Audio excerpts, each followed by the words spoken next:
What's up, dudes? My name is Nick. Welcome to a Sunday discussion video where we do these. I try to do them every single week, except for the last little bit, to just kind of talk about a topic of K-pop. It's not necessarily focused on the music aspect of it, but we're just going to talk about K-pop or Korean music or whatever in general.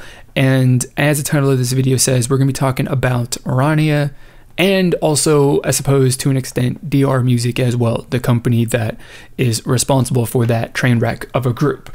And it hurts for me to say that Rania is a train wreck of a group because I really like them. If we're gonna, put down a list of all of the K-pop groups that I've ever listened to and enjoyed, they would be right up, not super high up towards the top, but they would definitely be in maybe the top third or something like that of groups that I really enjoy. I've got songs that I absolutely love. I've got songs that I think are not good and I wish they'd never actually done them, but it's kind of the way that it works with being a fan of a group, right? So that's it is the way that it goes. And we're gonna talk about why I've despite the fact that I love them, we're broken up right now. I'm not a big fan of Rania. I'm not a big fan of their company, and absolutely, as much as it sucks that I kind of have to say that I'm not going to support the group anymore, because it's hurting the members of that group to not support them and not be a fan. But ultimately I got to do it because DR Music is a company that is absolutely shady as hell and just horrible. And I actually kind of intended on making this video, and it was going to be I was going to rant and stuff like that. But ranting and just being super angry and mad is not necessarily my style. It's much more about being cool, calm, composed, rational, and putting my thoughts out there. And so I was triggered to, or inspired, and not triggered is a bad word. I don't want to be triggered. I'd rather be inspired and motivated to make a video to talk about this with the rumor that came out. It was probably a couple weeks ago that somebody who was formerly a member of the group, I think, or had been working with them or whatever, was going to be added for the upcoming comeback from Rania or for their current promotions or something like that. I don't remember. It was a rumor, I think. DR Music was like, no. And then also too, another thing that kind of motivated that was also a thing that came out that Alex was not actually removed from the group. She was still participating with them, which also I don't think that's actually turned out to be true.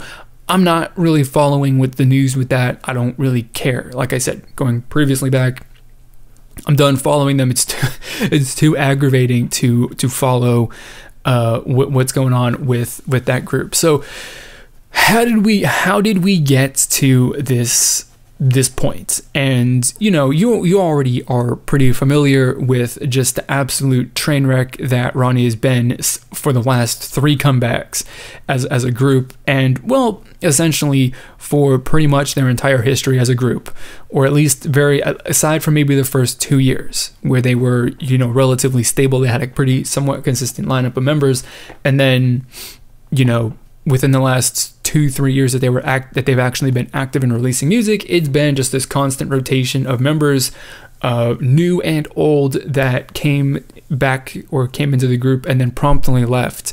So I think that right there is a pretty clear indication of the fact that the group is not managed particularly well. But the big thing and the main motivator for me to just be done with it all and really got my fingers crossed and hope that DR Music as a company goes out of business and they are not involved in K-pop anymore.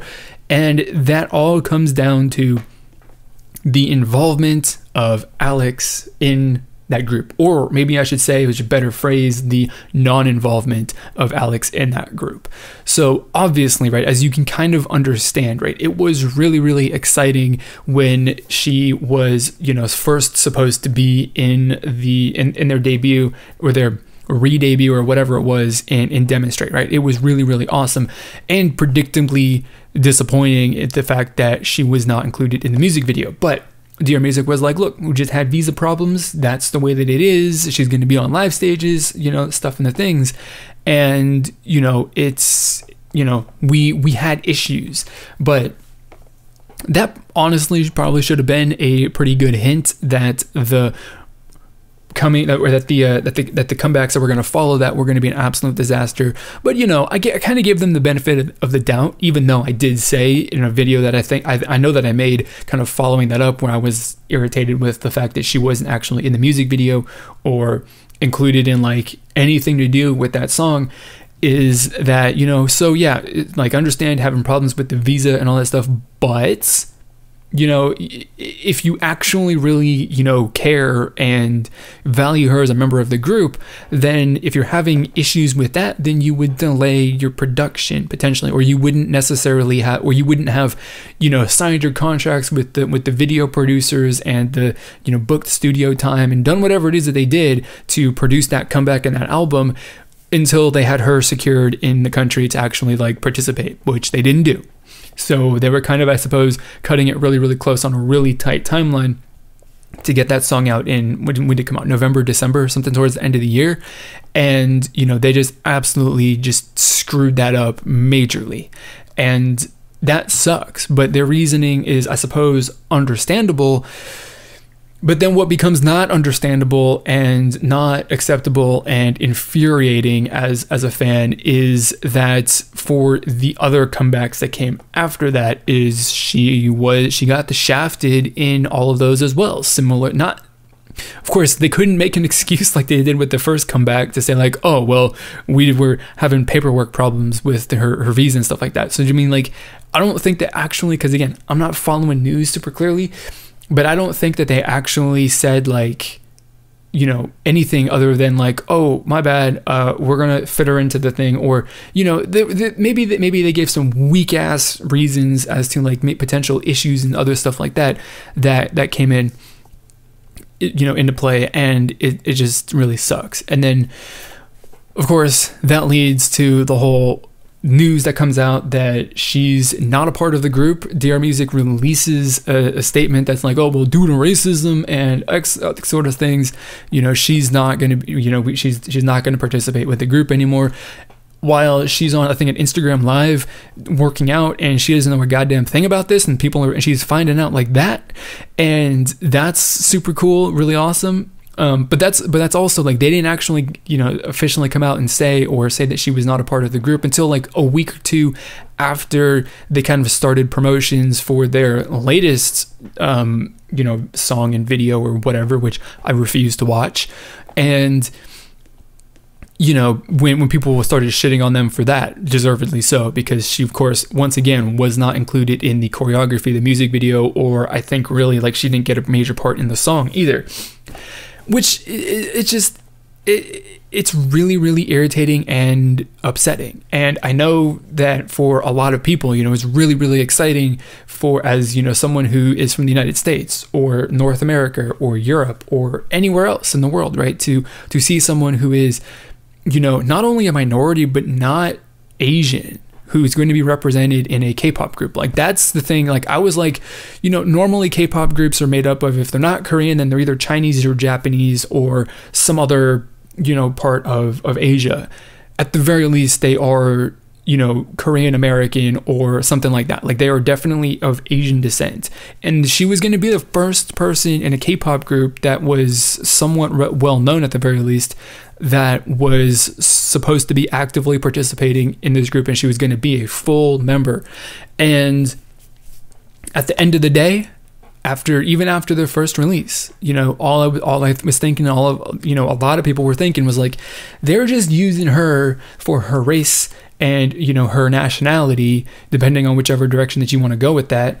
And, you know, they're just using her to gain some hype, you know, just so that people, to get some attention on this group, because of course international fans are going to look at her because they got someone who is definitely breaking a stereotype and is an abnormal sort of, you know, fit for the you know, different, I suppose, the locations of where idols come from, I suppose, you know. So, you know, she's black, and she's also like purely American. Like, she's not Asian in any way or anything like that, you know. So that's something definitely unique. That was definitely something to get really, really excited about. That got a lot of attention for their first comeback, you know, and they fucked it up, and they made a pretty good excuse for it.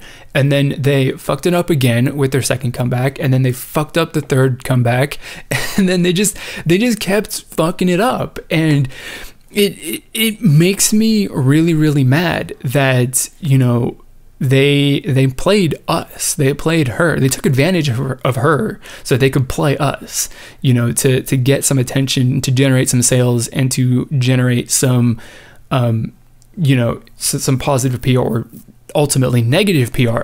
And the thing that just absolutely blows my mind is, like, this could have been an absolutely big thing. Like, this could have been, they could have done so well. They could have just exploded as a group if they had handled her properly, if they had actually, you know, committed to integrating her into the group, you know, where the choreographer is not gonna, like, purposefully exclude her from the choreography. They're not gonna write, they're like, they didn't even write choreography for her at times, right? So if they had actually been, like, you know, worked with her to, worked as hard as she was apparently working to kind of make it work and fit into the group as best as she could, you know, if the company and, you know, administrative staff associated with DR Music, who produced their songs and their stages and all this other stuff, if they had actually put in the work and been honest with what they were doing with her, then, like, it would have been a big time thing. It would have been a really, really big move, I think.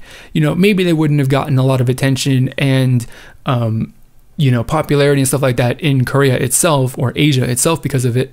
But, you know, like, it would have been the way to win over every single fan in the United States and, you know, North America, Europe, whatever, to see somebody who is, you know, relatable to them, who is as a, you know, whether it's their skin color or the fact that they're not Asian, you know, to kind of relate in that way, because that's a big part of K-pop, right? A big part of the reason why people like K-pop is because they like the personalities of the individuals who make up the groups. And so to have someone who obviously can speak fluent English, like, because that's her native language, and she is, you know, you can kind of be like, you know what, we're kind of similar because of, you know, who we are and the fact that we're not, you know, Korean or Japanese or Chinese or whatever, then that could have been a really, really good thing for Rania and the company. But they chose to be, you know, sleazy about it and just be dishonest with what their intentions were. And, you know, instead of it being a good thing, it's ended up being a really, really bad thing for the group and the company. It just, it leaves me scratching my head. I don't understand, you know, why they couldn't have just like made a good, honest effort to make it work and to make her an actual legitimate member of the group, but they chose to just not worry about it. Or even care, or even try. I don't even know if there was even the intention. If they were just, like I said, I think the intention and the idea was that they were gonna, you know, announce her as a member of the group, and then she wasn't going to participate, and apparently we were going to be okay with that as international fans, and then they would get all this attention and generate a lot of sales. But, you know, obviously people see through that shit, and when they want members to be active parts of a group, then, and they're not, then they get really, really upset and mad. I mean, and it's not even anything to do with Alex specifically. Like, that whole general mindset is that, like, people are always pushing for the member of a group who gets the least amount of lines or the least screen time in a music video, or who doesn't get the center spot in choreography as much as they should, or anything like that. Like, it does kind of irritate them, and they always are like, give this person some more attention and some more lines and some more screen time, and, you know, put them at the front of the choreography formations and all this other sort of stuff. DR Music just was like, we don't care about you. They, like, ultimately they were like, we don't care about the fans. You know, we don't even care about this person as a performer or anything like that. They just saw it as a way to make some quick money, and apparently, I guess they did. Hopefully, they're happy with it and that. But, you know, ultimately, DR Music is just, the entire history of that company has been super, super shady in general. So I don't know what else you would expect. And that's probably kind of the entire point, is that the reason that that company exists is just to be shitty and take advantage of everybody for easy money instead of doing the right thing for, you know, for instead of doing the right thing, which means that you will get payoff in the long term and so they favored doing the wrong thing because they get payoff in the short term. So short-term benefit versus long-term benefit, and they choose doing the wrong thing for the short-term benefit versus doing the right thing for the long-term benefit. And it just doesn't jive with me, you know. And I don't like being, you know, tricked and deceived, and, you know, think for them to look at me as a consumer who's stupid, and, you know, to pull the shit that they did with Rania. So, you know, I'm glad that she's not a part of the group anymore, because it's, you know, horrible, and she can move on with doing whatever it is that she wants to do in life, you know. So now she's not trapped there anymore with in that contract and whatever. So that's really, really good. I'm really, really sad that it didn't work out, and that, you know, she ended up signing with a shitty company. But, you know, it's just really, really aggravating. And I mean, I wish that Rania wasn't so horrible, and I wish that they hadn't been terribly managed, because I would really, really love to support them. Their music has been pretty good, especially when they came back. But I just can't, you know. It is actually literally the only K-pop group that I refuse to make a reaction video for, or that I will buy their music or even listen to it. Like, I haven't listened to their new song. Like, I absolutely will not listen to it, just because I will support them. You know, I'm not one to get all hung up on YouTube views and stuff like that. But in this instance, I don't want to give them any views on YouTube. I don't want to give them, you know, whatever half a penny of ad revenue that they might get off of it. I don't want to buy it because they're going to make money off of that. All I want to say is basically, fuck you, DR Music, for killing a group that I like, you know, and turning me against them, because it's nothing that I don't have nothing against the members of the group. I really, really like them all. Every single person that's participated in that group, all 500 of them, you know, I really, really appreciate and you know, enjoy all, you know, the work that they've done, and the fact that they've brought decent music. But it's the company that's fucked it all up. It's you know, all it takes is one bad apple to ruin the bunch, you know. And the bad apple is DR Music, who's the company that runs the whole damn thing, which sucks. So that's all I got. That was a video off the top of my head. I don't like doing videos off the top of my head, because they don't, at least as I'm talking, they don't seem very coherent or strung together or particularly well thought out. So hopefully this was, and I didn't actually like repeat myself a bunch of times, because I think that I probably did, but that is the way that it goes. If you watched all the way to the end of this video, like, you're amazing, because that's quite a long sort of commitment. And that's really gonna be it. So I want to know what you guys think about this whole thing. Are you broken up with Rania and their company? Do you want to burn it all to the ground, like I really hope that they do, and start new, or just don't start again? You know, just share whatever your thoughts and opinions are about the whole situation down in the comments below, because that's what they're for. So, you know, do that, and then you know, I suppose come back for the next discussion video coming up next Sunday, or my upcoming reaction videos and stuff like that over the course of the next week. So that is going to be it for this video. As always, I want to thank you for watching, and I will see you all next time.